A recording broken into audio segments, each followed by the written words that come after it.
Who will Nebraska football's top 5 transfer portal impact players be this fall? Also, I give you 2 bonuses.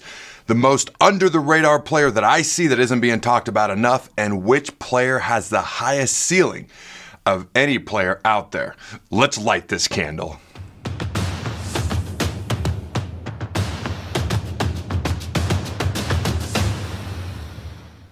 Welcome to the Carriker Chronicles, the People Show. Checking the polls of Husker Nation, brought to you by DPS Concrete Construction. Check them out at dpsconstruction.net. Also, the Carriker Chronicles Football Camp. Learn more and to register at carrikerchronicles.com. Now, if you're like me, and I'm sure you are, but if you are, and you're excited to see what Nebraska Softball can do in the Super Regional versus Tennessee, a team we beat way back at the beginning of the season, 7-1. But if you're excited to see what they can do and hopefully make a Women's College World Series run, then smash that like button.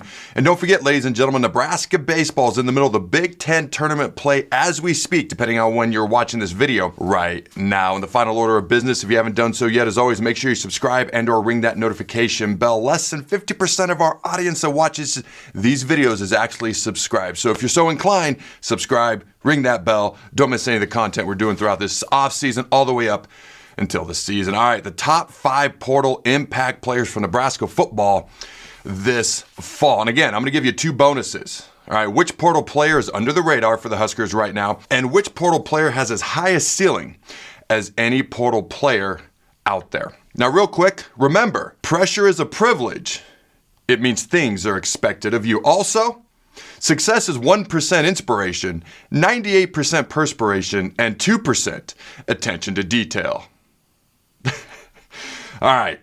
Couple of quick things before we dive into all this. The Big 10 huddle, and I've started to see a lot of top portal impact players ratings across the country, across the Big 10. According to the Big 10 huddle, Nebraska has 3 portal impact players rated inside the country's top 77. According to them, they have Dane Key, Williams Nwaneri, Isaiah Hunter, and there's several players in the Big 10. They're amongst the tops in the Big 10 as well. Dane Key tops out at number 12, Williams Nwaneri number 24, and Isaiah Hunter number 77. Now here's a full list of the 15 transfer portal players that Nebraska has coming into this fall, at least at this moment in time as I'm recording the video right here, right now. Now, I thought this was interesting. The top 25 best transfer portal destinations. At number 1, gag me you. Number 2, Oregon, Notre Dame, Penn State. Texas Tech has got some money behind them.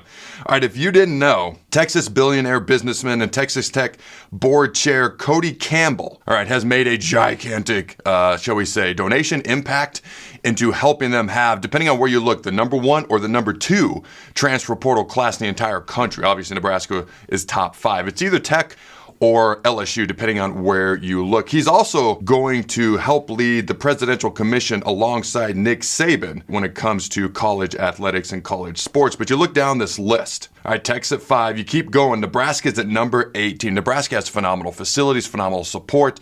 Nebraska has a decent amount of money behind it. Nebraska has the history, the program, a lot of things. The more wins we get on the field, the more we're going to climb up the ranks. And I mentioned this in the past.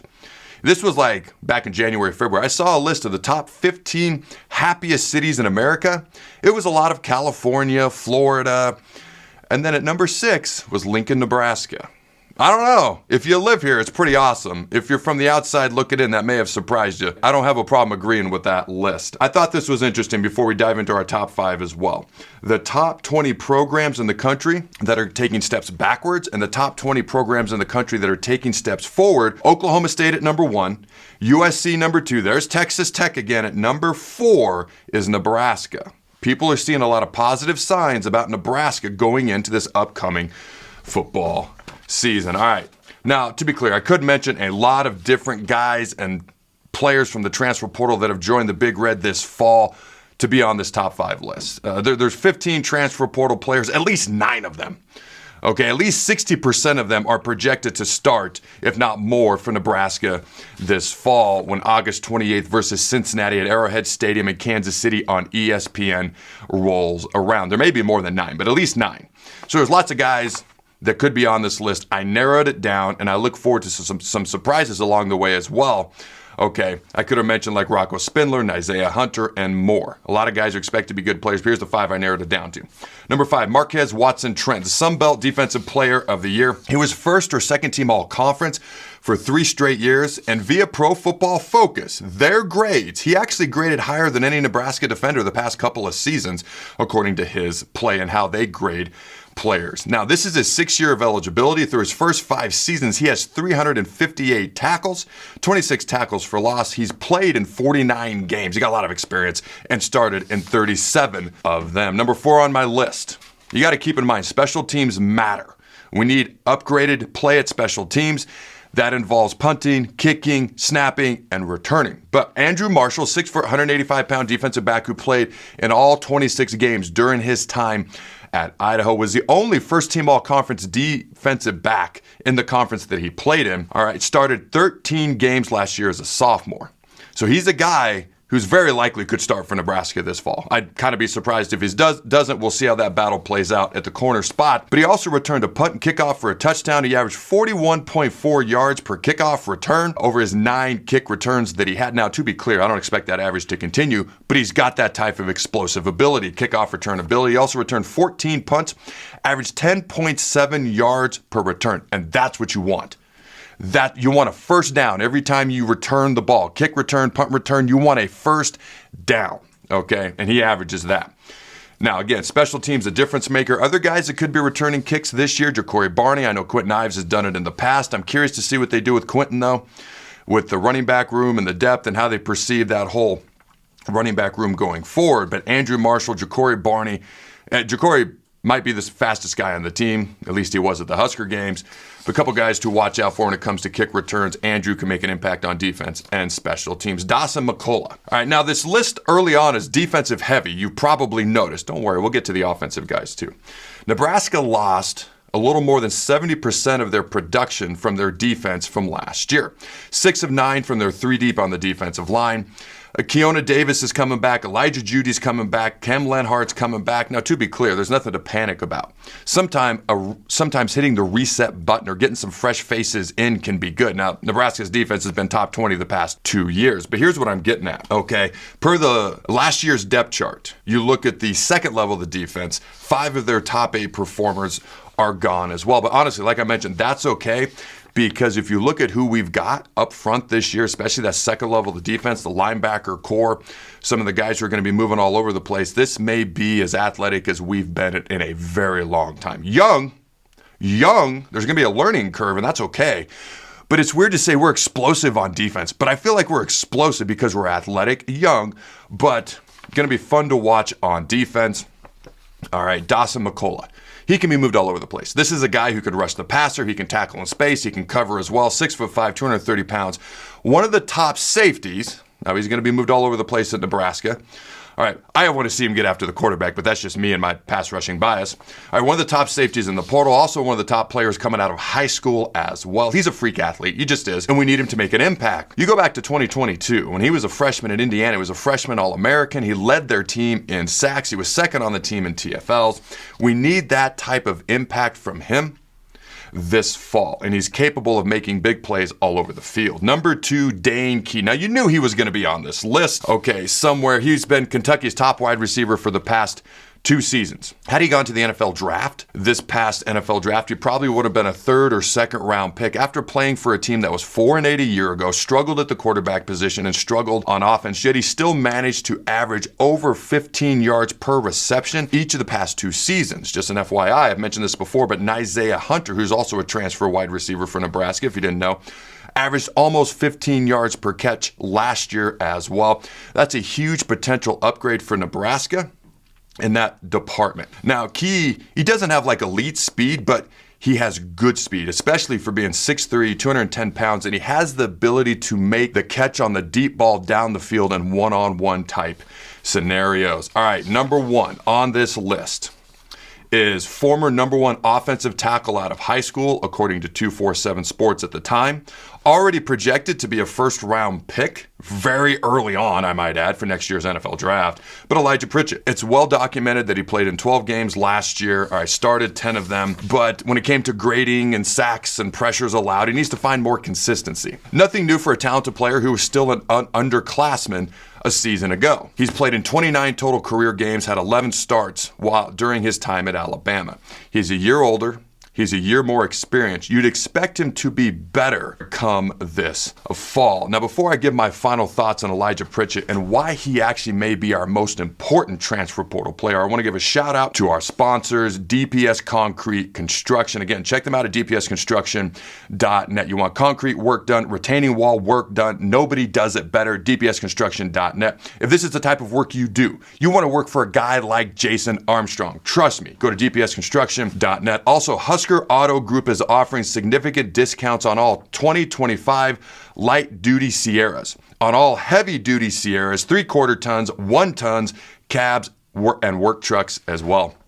Up to $10,000 off MSRP on select in-stock models. Husker GMC will pay you top dollar for your trade-in. Over 100 GM trucks available. Shop online 247 at huskergmc.com. Now back to Elijah Pritchett. And to be clear, I'm going to get to Husker softball in a minute. I got a bit of a Husker sports roundup coming up in just a minute as well. But he's 6'6", 310 pounds, and probably needs to make as big of an impact for Nebraska as any transfer portal player there is. And that's not trying to put a bunch of pressure on him. When you've got the ability to do it, that's exciting. If he didn't have the ability, I just wouldn't talk about it. All right. I believe the interior of the offensive line, which I've talked about before, via Henry Letufsky and Justin Evans, Rocco Spindler, and other guys that are coming back, young guys that are growing and developing. I believe the interior of the offensive line is going to be better. You look at the right tackle spot, because right now Elijah is at left tackle. Gunnar Gatula is going to be back after this injury. You would expect Gunnar Gatula, who got kind of thrown into the fray during injury because of injuries last year, he played admirably. He played very respectably. You would expect year 2 Gunnar Gatula to be better than year 1 Gunnar Gatula. So you would expect him to play better this year with another year of development improvement under his belt. You'd expect him to be better, projected to play a right tackle. We'll see how it all unfolds. Or if somebody beats him out, then somebody beat out a year 2 Gunnar Gatula who was better than year 1 Gunnar Gatula. Long-winded way of saying, I think we're going to be better on the interior of the offensive line. I think we're going to be better at the other tackle spot.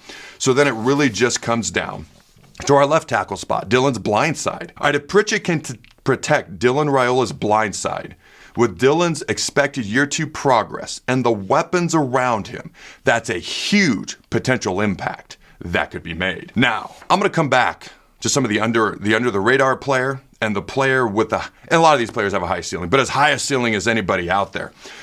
I want to get to a couple of other things, including Nebraska softball. Now, if you didn't know, there's going to be 30-plus official visits for high school players lined up for June for Nebraska with 8 offensive linemen in the mix. They're trying to get back to being physical in the trenches, and I love that. Now, I actually had posted about a week or 2 ago that Nebraska football has 14 four-star recruits that will be visiting in June. Now, this is a couple of weeks ago. It could be up to 20 and even 30-plus the following month. And a lot of these guys are 4-star, highly recruited guys. Matt Rule's swinging for the fences with recruiting. Now, I thought this was interesting. There's all sorts of Big 10 preseason quarterback rankings out there. This one particularly caught my eye. Drew Aller's number 1 everywhere. And number 2 was Dante Moore, first-year starter. Number 3 was Julian Sayin, Ohio State, first-year starter. And number 4 was Dylan Raiola. There's only 2 guys in the top 5 preseason quarterback rankings, according to these rankings, that were starters last year. And it's Drew and it's Dylan. And at number 5 is Desmond Williams Jr., who, by the way, was a true freshman last year, just like Dylan. This is interesting. Luke Altmaier's all the way down at number 6, and he played well last year. I'm curious to see how well Dylan can play, and I'm curious to see how well a lot of these first-year starters can play in the Big 10. This was just interesting to me, and I felt just a little disrespectful, but let me know your thoughts. Ranking the Big 10 football and men basketball coaching duos from worst to best in the Big 10. At number 18 is Washington. At number 1 is the Oregon. At number 12 was Rule and Hoiberg, the 12th best coaching duo, football and basketball in the Big 10. Do you feel that's fair? This wasn't even one of my planned questions. Do you feel like that's fair or a little bit disrespectful? Or you got to prove it? That's kind of where I land, I guess. Oh, The 100 men versus the gorilla debate. Here's how I'd solve it. Just put the gorilla in the Nebraska football uniform and let's light this candle. Shout out to Lexi Rodriguez. After debuting in her first professional season at Love Volleyball, she is now joining USA Volleyball. Again, this was announced a few days ago. Brice Williams. After impressing at the 2025 NBA Combine, Brice Williams credits Nebraska as he takes the next step in his hoops journey. And I quote, "I felt like when I got to Nebraska, I took major leaps and bounds in my development and also what the scouts saw in me," end quote. Now, in his first scrimmage, a little rough. This was reported from a few days ago. Robin Washett, 0-8 in his first scrimmage, but he stole the show in his second scrimmage Thursday of last week. Williams scored a game-high 24 points. All right, nothing new for Nebraska fans to see. You get into Nebraska softball now. It's not just about Jordyn Bahl. She got to win Player of the Year, right? But the whole team is doing awesome. But Jordyn Bahl specifically came to the plate. Think about this. If you're a baseball or softball person, you understand how insanely, ridiculously impressive this is. Jordyn Bahl came to the plate 12 times and reached base every frickin' time. 5 for 5, 4 home runs, 8 runs scored, 7 RBIs, 7 base on balls. For those who don't know, all right, Nebraska softball is quite the storied history. 7 Women's College World Series trips, 26 NCAA tournament appearances, 20 conference champions, and 31 academic All-Americans. It was crazy. Nebraska never got to play, I should say, LSU in the regional. LSU lost to Southeastern Louisiana, their in-state little brother or little sister, I would assume, is how they'd view them, twice. So Nebraska never actually played LSU in the regional. And LSU, who was the number 10 team in the country, had a phenomenal season. But if you dig a little deeper, they didn't even have a 500 record within their conference. So how do you get the number 1 seed in the regional? I don't know. It is what it is. Nebraska moves on. Nebraska is headed to Knoxville, Tennessee for a shot at the trip and going to the Women's College World Series. Their first super regional since 2014. They're going to try to make their 8th Women's College World Series appearance. And it's a best 2 out of 3 series. They play Friday and Saturday at 2 p.m. Central Time in Knoxville. And if necessary, a Game 3, if Nebraska hasn't already swept them, on a Sunday to be determined. Now, Nebraska, as I mentioned, beat Tennessee earlier this year. It was the first game of the year, 7-1. Tennessee was number 6 at the time. Nebraska was number 19 at the time. Now, the Smash Sisters, ladies and gentlemen, Jordyn Bahl, Ava Kuszak. And when I interviewed Jordy last week, go back and check that out. She mentioned to the head coach at Nebraska, she's like, we got to get Ava out of the transfer portal. She had played with her for years. I'd say it's worked out pretty well. Jordyn Bahl and Ava Kuszak are the first duo in school history to hit 20-plus home runs in the same season. Now, going in to Sunday's regional championship game, Nebraska had played 2 games. All right, Jordyn Bahl, who has a 24-6 record on the season, had only thrown 90 pitches in 6 total innings of work because they just kept run ruling. All right, UConn in the first game, Southeastern Louisiana in the second game. And through those 6 innings, 0 earned runs, no base on balls, allowed 1 hit, and struck out 10 hitters. That's insane. Then you factor in Sunday's game. Nebraska run ruled again. They run ruled all 3 games, all right, 2 opponents in all 3 of their games this past weekend in the regional, 8-0 Southeastern Louisiana. For the first time since 2014, Nebraska softball is headed to the Super Regionals after winning its regional. The numbers for Jordyn Bahl are astonishing as a whole. Over the weekend, she pitched 12 innings, allowed 2 hits, 1 run, 16 Ks. Went 5 for 5, hitting 4 home runs. She also broke the Nebraska all-time record for home runs in a season with 23. Again, more games left to play. She scored 67 runs this year as well. Now, a question was asked of Amy Just on Twitter. Hey, has anybody ever, only 4 players have ever hit 20 home runs and won 20 games pitching in the same season. Has anybody ever done 25 and 25? No one. Bahl is sitting at 22 home runs, 23 wins. Oklahoma State's Samantha Shao in 2019, 20 home runs, 22 wins. Kyle's Valerie Ariotti in 2012, 23 home runs and 20 wins. Georgia Tech's Hope Rush in 2010, 20 home runs and 28 wins. Maybe Jordy can get to that 25 club. I'll be rooting for him Friday, Saturday, possibly Sunday. And then this was pointed out again. Nebraska women's athletics are having quite the year. And Amy responded, Nebraska women's sports are a major reason why Nebraska is faring at historic levels in the Directors' Cup standings this year when you think about it. You've got volleyballing. You've got Nebraska women's basketball, other sports as well in this, but they make the tournament again, and Nebraska softball is making a potential Women's College World Series run.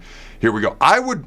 Obviously, I want to see him in the World Series. I want to see him play Oklahoma. Nebraska, Oklahoma, Jordy playing her old team. I know she still has a lot of friends there. That would just be First of all, we'd be in the World Series. Second of all, just fantastic cinema. I think it would be awesome. You look at the Big Ten as a whole. We have 3 teams competing in super regionals: Nebraska at Tennessee, Liberty, who upset number 1 seeded Texas A&M at Oregon, and number 9 UCLA at number 8 South Carolina. Now, Liberty upset number 1 Texas A&M, marking the first time in NCAA history where the top seeded team fails to advance out of the regional. Our good buddies at A&M, so sorry to hear that. There are 4 teams that are in super regionals that were not seeded. Okay, prior to that, Nebraska at Tennessee, Georgia, Florida.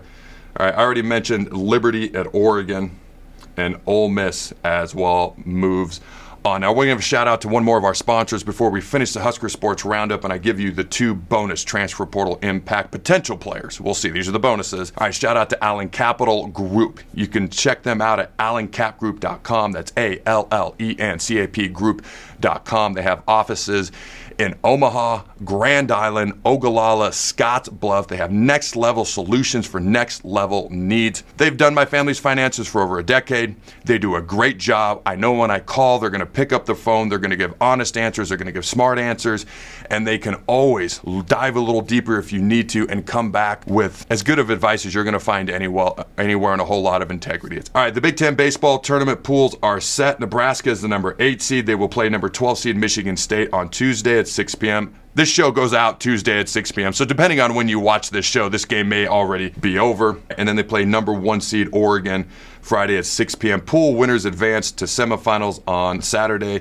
Championship is Sunday. You can see the whole pool play there with that graphic. And this has nothing to do with this show, but I saw it. And, we just like to have fun. The top 10 most toxic fan bases in college football. At number 1 was our good buddies, Iowa. I was kind of surprised to see this, but I just thought I'd throw it in. Why? Because it was just fun. All right, I forgot to mention this earlier. Nebraska won their 3 games in the regional this past weekend by a combined score of 32-4. All right, ladies and gentlemen. Also, sometimes you just got to remember to pull yourself together. 2 bonuses. The under-the-radar portal impact player. Long snapper Kevin Gallic.